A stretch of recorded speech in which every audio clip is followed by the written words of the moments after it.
غازی علم الدین شہید کے بارے میں عبداللہ جیل وارڈن کے ایک عجیب داستان کہتے ہیں کہ 31 اکتوبر 1929 کو جب غازی علم الدین شہید کو پھانسی ہونا تھی، اس سے ایک روز پہلے میں حسب معمول غازی کے کوٹلی کا پیرا دے رہا تھا۔ پیدل چلتے ہوئے میں کوٹلی سے ذرا فاصلے پر عام قیدیوں کے بیرک کی طرف آ گیا۔ مڑ کر کیا دیکھتا ہو کہ غازی کا کمرہ خوبصورت اور دلکش روشنیوں سے بھر گیا ہے۔ میں یہ سمجھا کہ شاید غازی علم الدین شہید نے اپنے کمرے کو آگ لگا لی ہے۔ اتنے میں کیا دیکھتا ہو کہ نور کا ایک بادل ہے جو تیزی سے آسمانوں کی طرف چلا گیا۔ چنانچہ میں بھاگم بھاگ غازی کے کوٹلی کی طرف بھاگا۔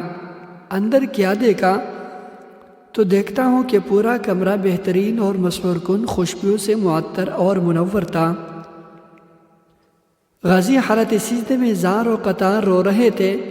تھوڑی دیر بعد اٹھے تو میں نے ان کی قدم بوسی کی اور خود بھی اختیار رونا شروع کر دیا۔ پھر میں نے عرض کیا، غازی صاحب یہ کیا ماجرا تھا؟ غازی صاحب نے کوئی جواب نہ دیا۔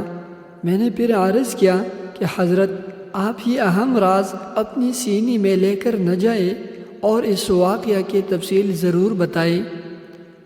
بہرحال غازی نے میرے بے حد اصرار پر فرمایا، عبداللہ تمہیں معلوم ہے کہ مجھے کل پھانسی ہو رہی ہے۔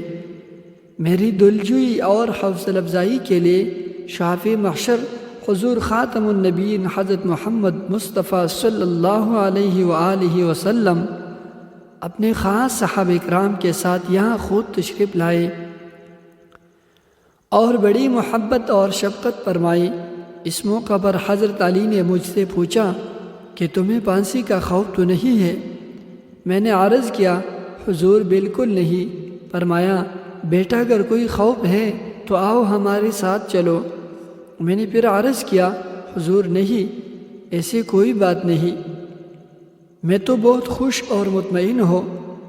پھر پیارے آقا و مولا حضور نبی کریم صلی اللہ علیہ وسلم نے میرے سر پر اپنا دست مبارک رکھ کر فرمایا، پھانسی کے وقت جیل حکام تم سے تمہاری آخری خواہش پوچھیں گے تو تم کہنا کہ میرے ہاتھ کھول دیں، میں پھانسی کا پھندا چھوم کر خود اپنے گلے میں ڈالنا چاہتا ہوں، تاکہ دنیا کو معلوم ہو جائے کہ مسلمان اپنے پیارے نبی صلی اللہ علیہ وآلہ وسلم کی عزت و ناموس کے تحفظ کے لیے اپنی جان کا نذرانہ پیش کرنا سب سے بڑی سعادت سمجھتا ہے۔